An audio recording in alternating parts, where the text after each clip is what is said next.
حضرت فاروق اعظم کا میں نے ضمانت اہلیت میں ایک منت مانی تھی کہ آپ بھی پورا کرنا راز مہمہ پورا کرو لازم.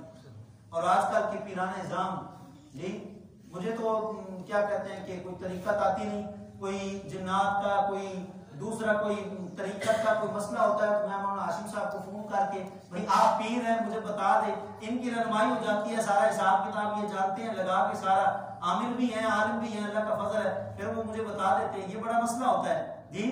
تو منت مانی بڑی عجیب سی منت مان بیٹھے. منت کیا مانی, میرا فلاں کام ہو گیا نا پھر میں ایک عبادت کروں گا, اور ایسی عبادت میں کروں گا دنیا میں کوئی بھی وہ عبادت نہیں کر رہا. آپ کو پتہ ہے اگر آپ نماز پڑھ رہے ہیں تو کتنے لوگ نماز پڑھتے ہوں گے, اگر آپ حج کرتے ہیں تو کتنے لوگ حج کرتے ہیں, اگر آپ زکات دیتے ہیں تو کتنے صاحب حیثیت زکات ادا کرتے ہوں گے جی. کوئی عبادت ایسی ہے جو ایک ہی بندہ پوری دنیا میں ایک ہی بندہ کرنے والا ہو.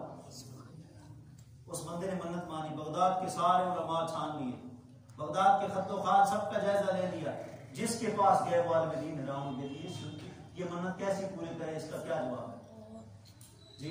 انہوں نے کہا بھائی ہمیں تو کوئی پتہ نہیں, ہمیں آج کل اگر عالم دین کہہ دینا سانو پتہ کوئی نہیں, تسی چھٹی کرا دیں مسجد, تسی کہنا جی عالم دین ممبر تے بیٹھتا ہے مسئلہ کو نہیں آتا. حضور نے فرمایا عالم دین کی نشانی یہ ہے اس سے مسئلہ پوچھو وہ سمجھ رکھتا ہے, اگر جواب اس کو نہیں آتا وہ کہتا ہے لا ادری مجھے نہیں پتا.